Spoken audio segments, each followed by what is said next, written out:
ಬೀದರ್ ಗುತ್ತಿಗೆದಾರ Sachin suicide case CID ಅಧಿಕಾರಿಗಳಿಂದ ತನಿಖೆ ಚುರುಕು.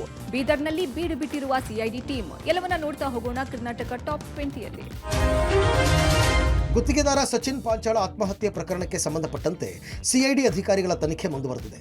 ನಿನ್ನೆ ಸಚಿನ್ ನಿವಾಸಕ್ಕೆ ಭೇಟಿ ನೀಡಿ ಸತತ 2 ಗಂಟೆಗಳ ಕಾಲ ಸಚಿನ್ ಕುಟುಂಬಸ್ಥರಿಂದ ಹೇಳಿಕೆ ದಾಖಲಿಸಿಕೊಂಡರು. 2ನೇ ದಿನವಾದ ಇಂದು ಕೂಡ ಬೀದರ್ನಲ್ಲೇ ತನಿಖೆ ಮುಂದುವರಿಸಿರುವ ಸಿಐಡಿ ಅಧಿಕಾರಿಗಳು ಸಚಿನ್ ಸಾವಿಗೂ ಮುನ್ನ ತಂಗಿದ್ದ ಹೋಟೆಲ್ಗೆ ಸಿಐಡಿ ಟೀಮ್ ಭೇಟಿ ನೀಡಿ ಪರಿಶೀಲಿಸಿದೆ. ಡಿಸೆಂಬರ್ 24ರಂದು ಪ್ರತಾಪ್ ನಗರದ ಬಾರ್ ಅಂಡ್ ರೆಸ್ಟೋರೆಂಟ್ನಲ್ಲಿ ಸಚಿನ್ ಸತತ 2 ಗಂಟೆಗಳ ಕಾಲ ಸಮಯ ಕಳೆದಿದ್ದ. ಹೀಗಾಗಿ ಹೋಟೆಲ್ಗೆ ತೆರಳಿ ವಿಚಾರಣೆ ನಡೆಸಿದ ಸಿಐಡಿ ಟೀಮ್ ಹೋಟೆಲ್ನ ಸಿಸಿಟಿವಿ ದೃಶ್ಯ ಪರಿಶೀಲನೆ ನಡೆಸಿದರು. ಬಳಿಕ ಹೋಟೆಲ್ನ ಕ್ಯಾಶ್ ಕೌಂಟರ್, ಸಚಿನ್ಗೆ ಸರ್ವ್ ಮಾಡಿದ್ದ ವೇಟರ್ ಕೃಷ್ಣನನ್ನ ವಿಚಾರಣೆಗೆ ಒಳಪಡಿಸಿ ಸಚಿನ್ ಸಾವಿಗೂ ಮುನ್ನ ಹೋಟೆಲ್ಗೆ ಬಂದು ಹೋಗಿದ್ದ ಬಗ್ಗೆ ಇಂಚಿಂಚು ಮಾಹಿತಿ ಪಡೆದಿದ್ದಾರೆ. ಇನ್ನು ನಿನ್ನೆ ಸಿಐಡಿ ತನಿಖೆ ಬಗ್ಗೆ ಮಾತನಾಡಿದ ಸಚಿನ್ ಸಹೋದರಿ, ಬರೀ ನಮ್ಮ ತಮ್ಮನ ಬಗ್ಗೆ ಅಷ್ಟೇ ತನಿಖೆ ನಡೀತಾ ಇದೆ ಅಂತ ಅನಿಸ್ತಾ ಇದೆ. ನನ್ನ ತಮ್ಮ ಡೆತ್ ನೋಟ್ನಲ್ಲಿ ಬರೆದಿರುವ 8 ಜನರ ಹೆಸರು ಬರ್ತಾ ಇಲ್ಲ. ನಮ್ಮ ತಮ್ಮನೇ ಅಪರಾಧಿಯಾಗಿ ಸುಸೈಡ್ ಮಾಡಿಕೊಂಡಿದ್ದಾನೆ ಎಂಬಂತೆ ಟ್ರೀಟ್ ಮಾಡ್ತಾ ಇದ್ದಾರೆ. ಸಿಐಡಿ ತನಿಖೆ ಸರಿಯಾಗದೇ ಇದ್ದರೆ ಸಿಬಿಐಗೆ ಕಡ್ಡಾಯವಾಗಿ ಹೋಗ್ತೀವಿ. ನ್ಯಾಯ ಸಿಗುವವರೆಗೆ ಬಿಡಲ್ಲ. ನಮಗೆ ನ್ಯಾಯ ಸಿಗದೇ ಇದ್ದರೆ ಮುಂದೆ ಹೋಗೋದು ಖಚಿತ ಅಂತ ಆಕ್ರೋಶ ವ್ಯಕ್ತಪಡಿಸಿದರು.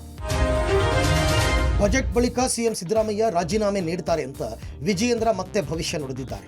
ಶಿವಮೊಗ್ಗದಲ್ಲಿ ಮಾತನಾಡಿದ ಅವರು, ಡಿಸಿಎಂ ಡಿಕೆ ಶಿವಕುಮಾರ್ ವಿದೇಶಕ್ಕೆ ಹೋದ ಹೊತ್ತಲ್ಲೇ ಸತೀಶ್ ಜಾರಕಿಹೊಳಿ ಮನೆಯಲ್ಲಿ ಸಿಎಂ ಪ್ರಾಯೋಜಿತವಾದ ಔತಣಕೂಟ ನಡೆದಿದೆ.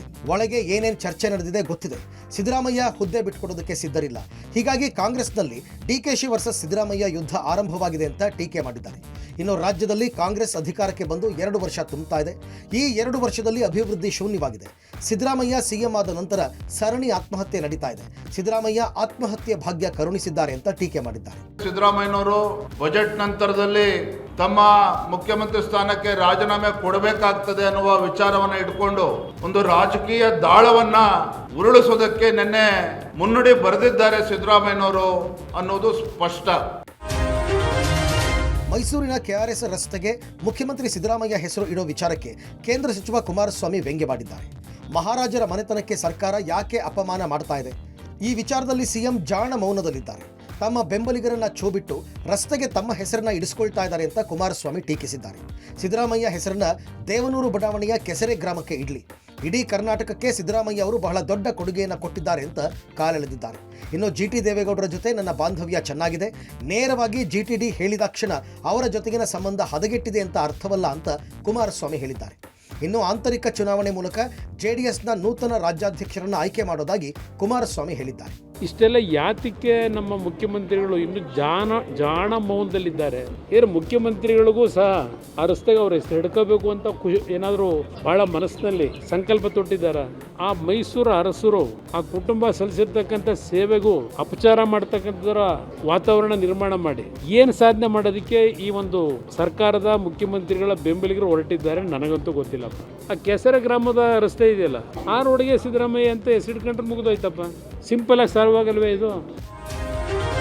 ಪ್ರಜ್ವಲ್ ರೇವಣ್ಣ ಅತ್ಯಾಚಾರ ಕೇಸ್ ಪ್ರಕರಣದ ವಿಚಾರಣೆ ನಡೆಸಿದ ಜನಪ್ರತಿನಿಧಿಗಳ ಕೋರ್ಟ್ ಕೇಸ್ ಸಂಬಂಧ ವಿಚಾರಣೆಯನ್ನ ಜನವರಿ 6ಕ್ಕೆ ಮುಂದೂಡಿದೆ. ಜನವರಿ 6ನೇ ತಾರೀಕು ಮತ್ತೆ ಆರೋಪಿ ಪ್ರಜ್ವಲ್ ರೇವಣ್ಣರನ್ನ ಖುದ್ದು ಕೋರ್ಟ್ಗೆ ಹಾಜರುಪಡಿಸೋಕೆ ಸೂಚಿಸಿದೆ. ಮಾಜಿ ಸಂಸದ ಪ್ರಜ್ವಲ್ ರೇವಣ್ಣ ವಿರುದ್ಧ ಟ್ರಯಲ್ ಪ್ರಾರಂಭ ಮಾಡೋಕೆ ಮುಂದಾಗಿರುವ ಎಸ್ಐಟಿ ಪ್ರಜ್ವಲ್ ರೇವಣ್ಣ ವಿರುದ್ಧ ಚಾರ್ಜ್ ಶೀಟ್ ಟ್ರೈ ಮಾಡಿ ಜನಪ್ರತಿನಿಧಿಗಳ ಕೋರ್ಟ್ ಪರಪ್ಪನಗ್ರಹಾರದಿಂದ ಪ್ರಜ್ವಲ್ರನ್ನ ಕರೆತಂದು ಹಾಜರುಪಡಿಸಲಾಗಿತ್ತು. ನ್ಯಾಯಾಲಯದ ಮುಂದೆ ಹಾಜರುಪಡಿಸಿ ದೋಷಾರೋಪ ಪಟ್ಟಿಯ ಮೇಲೆ ಟ್ರಯಲ್ ಪ್ರಾರಂಭ ಮಾಡಿದ ನ್ಯಾಯಾಧೀಶರು ಸಂತೋಷ್ ಗಜಾನನ ಭಟ್, ಎಸ್ಪಿಪಿ ಅಶೋಕ್ ನಾಯಕ್ ಗೈರು ಹಾಜರು ಪ್ರಶ್ನಿಸಿ ಗರಂ ಆದ್ರು. ವಕೀಲ ಅಶೋಕ್ ನಾಯಕ್ ಬದಲು ಜೂನಿಯರ್ ವಕೀಲರು ಹಾಜರಾಗಿದ್ದಕ್ಕೆ ಗರಂ ಆದ ನ್ಯಾಯಾಧೀಶರು ಈ ಕೇಸ್ನ ಮೊದಲ ದಿನವೇ ಹೀಗಾದ್ರೆ ಹೇಗೆ ಅಂತ ಅಸಮಾಧಾನ ವ್ಯಕ್ತಪಡಿಸಿದರು. ಎಸ್ಐಟಿ ಹೆಡ್ ಯಾರು ಅಂತ ಇನ್ಸ್ಪೆಕ್ಟರ್ಗೆ ಕೇಳಿದ ಜಡ್ಜ್ ಈ ಬಗ್ಗೆ ಗಮನ ಹರಿಸುವಂತೆ ಎಡಿಜಿಪಿ ಬಿಕೆ ಸಿಂಗ್ಗೆ ಸೂಚನೆ ಕೊಟ್ಟು ಪ್ರಕರಣದ ತನಿಖೆನ ಜನವರಿ 6ನೇ ತಾರೀಕು ಅಂದ್ರೆ ಸೋಮವಾರಕ್ಕೆ ವಿಚಾರಣೆ ಮುಂದೂಡಲಾಯಿತು. ಉತ್ತರ ಭಾರತದಲ್ಲಿ ದಟ್ಟವಾದ ಮಂಜು ಆವರಿಸಿದ ಹಿನ್ನೆಲೆಯಲ್ಲಿ 200ಕ್ಕೂ ಹೆಚ್ಚು ವಿಮಾನ ಹಾರಾಟದಲ್ಲಿ ವ್ಯತ್ಯಯ ಉಂಟಾಗಿದೆ. 150ಕ್ಕೂ ಹೆಚ್ಚು ವಿಮಾನ ಹಾರಾಟದಲ್ಲಿ ವಿಳಂಬವಾಗಿದ್ದು 30ಕ್ಕೂ ಹೆಚ್ಚು ವಿಮಾನ ಹಾರಾಟ ರದ್ದು ಮಾಡಲಾಗಿದೆ. ದೆಹಲಿಯಲ್ಲಿ ಸತತ 2ನೇ ದಿನವೂ ಬೆಳಗ್ಗೆ ದಟ್ಟವಾದ ಮಂಜಿನಿಂದ ಕೂಡಿತ್ತು. ದೆಹಲಿಯಲ್ಲಿ ದಟ್ಟ ಮಂಜು ಆವರಿಸಿದ ಪರಿಣಾಮ 81 ರೈಲುಗಳ ಸಂಚಾರದಲ್ಲಿ ವ್ಯತ್ಯಯವಾದ್ರೆ ಜೊತೆಗೆ 15 ವಿಮಾನಗಳು ಮಾರ್ಗವನ್ನ ಬದಲಾಯಿಸಿದೆ. ಇವತ್ತು ಬೆಳಗ್ಗೆ ಇಂದಿರಾ ಗಾಂಧಿ ಅಂತಾರಾಷ್ಟ್ರೀಯ ವಿಮಾನ ನಿಲ್ದಾಣದಲ್ಲಿ ದಟ್ಟವಾದ ಮಂಜಿನಲ್ಲಿ ಸಾಮಾನ್ಯ ಗೋಚರತೆ ಶೂನ್ಯವಾಗಿತ್ತು. ಹೀಗಾಗಿ ಇಂಡಿಗೋ ತನ್ನ ವಿಮಾನಗಳ ಹಾರಾಟ ಹಾರಾಟವನ್ನು ತಾತ್ಕಾಲಿಕವಾಗಿ ಸ್ಥಗಿತಗೊಳಿಸಲಾಗಿತ್ತು. ಈ ಬಗ್ಗೆ ಎಕ್ಸ್ನಲ್ಲಿ ದೆಹಲಿ ಇಂಟರ್ನ್ಯಾಷನಲ್ ಏರ್ಪೋರ್ಟ್ ಲಿಮಿಟೆಡ್ ಮಾಹಿತಿ ಹಂಚಿಕೊಳ್ತು. ಇಂದಿರಾ ಗಾಂಧಿ ಅಂತಾರಾಷ್ಟ್ರೀಯ ವಿಮಾನ ನಿಲ್ದಾಣದಲ್ಲಿ ದಟ್ಟ ಮಂಜು ಆವರಿಸಿದ್ದು ಗೋಚರತೆ ಕಡಿಮೆ ಇರುವುದರಿಂದ ವಿಮಾನಗಳ ಕಾರ್ಯಾಚರಣೆಗೆ ತೊಂದರೆ ಆಗಿದೆ.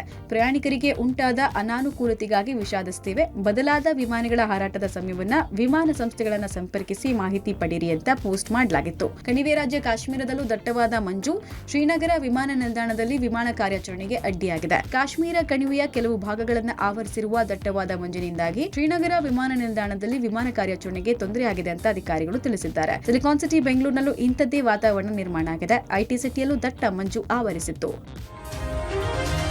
ಸರ್ಕಾರಿ ಜಾಗದಲ್ಲಿ ಅಕ್ರಮವಾಗಿ ಕಟ್ಟಡ ಕಟ್ಟುವ ಮೂಲಕ ದೊಡ್ಡ ಮಟ್ಟದ ಭೂಗಳ್ಳತನಕ್ಕೆ ಕೈ ಹಾಕಿದ್ದನ್ನ ಅಧಿಕಾರಿಗಳು ಪತ್ತೆ ಹಚ್ಚಿ ಕೋಟ್ಯಾಂತರ ರೂಪಾಯಿ ಮೌಲ್ಯದ ಜಾಗವನ್ನ ಸರ್ಕಾರದ ವಶಕ್ಕೆ ಪಡೆದಿದ್ದಾರೆ. ಮೈಸೂರಿನ ಹೆಬ್ಬಾಳಿನ ಸರ್ವೆ ನಂಬರ್ 221ರ 1.25 ಎಕರೆ ಜಮೀನು ಸರ್ಕಾರಕ್ಕೆ ಸೇರಿತ್ತು.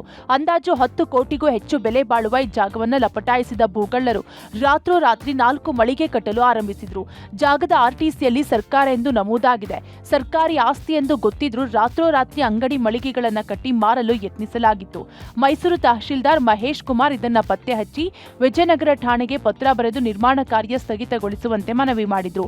ಈಗ ಕಟ್ಟಡ ಕಾಮಗಾರಿ ಸ್ಥಗಿತಗೊಂಡಿದ್ದು ಸದರಿ ಜಾಗದಲ್ಲಿ ಸರ್ಕಾರದ ಜಾಗವೆಂದು ಫಲಕ ಅಳವಡಿಸಲಾಗಿದೆ.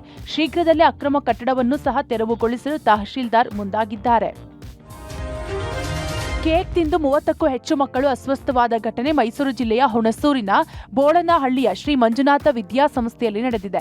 ಹೊಸ ವರ್ಷದ ದಿನದಂದು ಕೇಕ್ ಕಟ್ ಮಾಡಿ ಉಳಿದಿದ್ದ ಕೇಕ್ ಅನ್ನ 2 ದಿನದ ನಂತರ ಮಕ್ಕಳು ತಿಂದಿದ್ದಾರೆಂದು ಹೇಳಲಾಗಿದೆ. ಕೇಕ್ ಸೇವಿಸಿದ ನಂತರ ಮಕ್ಕಳಲ್ಲಿ ವಾಂತಿ ಭೇದಿ ಕಾಣಿಸಿಕೊಂಡಿದ್ದು ಬೋಳನಹಳ್ಳಿಯ ಆಯುಷ್ಮಾನ್ ಆರೋಗ್ಯ ಕೇಂದ್ರಕ್ಕೆ ಮಕ್ಕಳನ್ನ ದಾಖಲಿಸಲಾಗಿದೆ. ಚಿಕಿತ್ಸೆ ನಂತರ ವಿದ್ಯಾರ್ಥಿಗಳು ಚೇತರಿಸಿಕೊಂಡಿದ್ದಾರೆ. ಕೇಕ್ ತಿಂದು ಅಸ್ವಸ್ಥರಾಗಿದ್ದ ಮಕ್ಕಳು ಪ್ರಾಣಾಪಾಯದಿಂದ ಪಾರಾಗಿದ್ದಾರೆ.